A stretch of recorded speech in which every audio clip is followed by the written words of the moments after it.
how easy or hard has the journey been? I started off sort of just around the time that I was quitting college. I knew I wanted to be a journalist. I was doing humanities, which in the 1980s meant you had two options. You could either do advertising or journalism, or you could go into academics. I thought if I couldn't be a journalist, I'd work in a library and I'd do library science, and that didn't happen. So a couple of friends of mine and I, in our college, we'd interviewed some of the cricketers during the time they had the 1987 World Cup, and we got those interviews published in magazines and so on.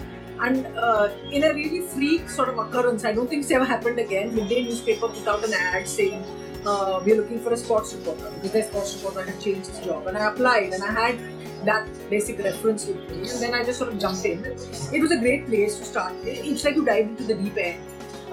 Was it difficult? I mean, if you have to be a certain level of kasif to just keep doing what you're doing because you're having fun doing it.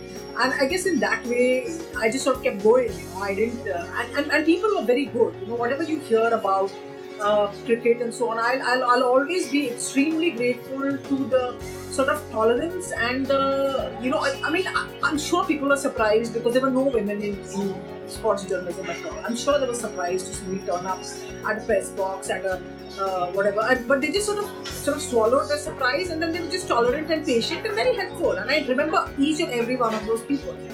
And the only people who kind of gave me attitude and trouble were sort of journalists slightly senior to me, and I remember each of them. And the guys who were good to me and so on. So it's been great fun. I think a lot of it has to do with this. I don't think you can be a sports journalist if you don't love sport. And I think you can be a political journalist and be detached from politics, or be detached from, maybe not. I mean, I'm sure I'm saying something completely nonsense. I don't think you can be a sports journalist if you don't love sport and you don't sort of feed off it every day, which is what I did and I do. And has it been? Yeah, there's been sort of bad times and great times.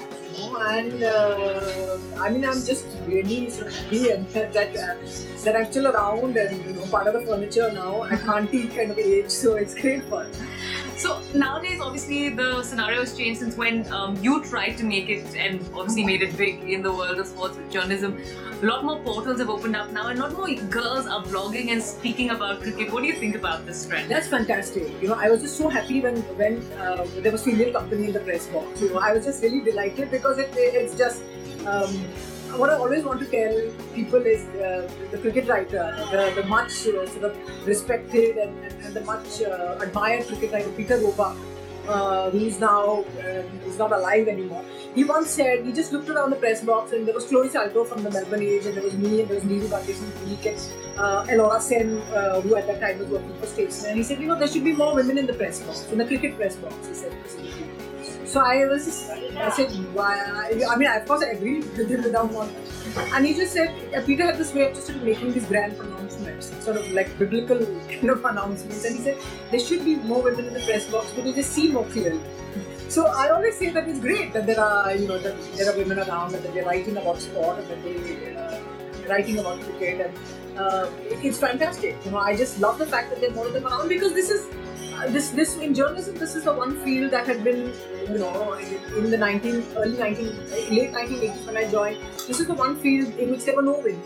There were women in politics, covering business. There were women covering strategic affairs, military, whatever.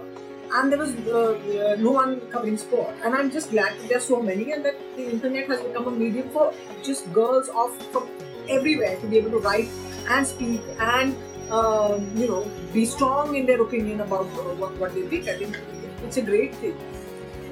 Have you faced any bias in the press room, especially from players or even your colleagues when they see that, hey, what's a lady doing here? When you're young, I think when I was very young, I think it would have been in very sort of small ways like that. And mostly, I have to say this, mostly from journalists slightly older, slightly senior journalists. And then, you keep thinking, what, because you're a woman. And the players were, maybe that was another time, I don't know. Maybe I was not a babe, I don't know. That the players were just extremely tolerant, and they were sort of, okay, you want to talk to me, alright.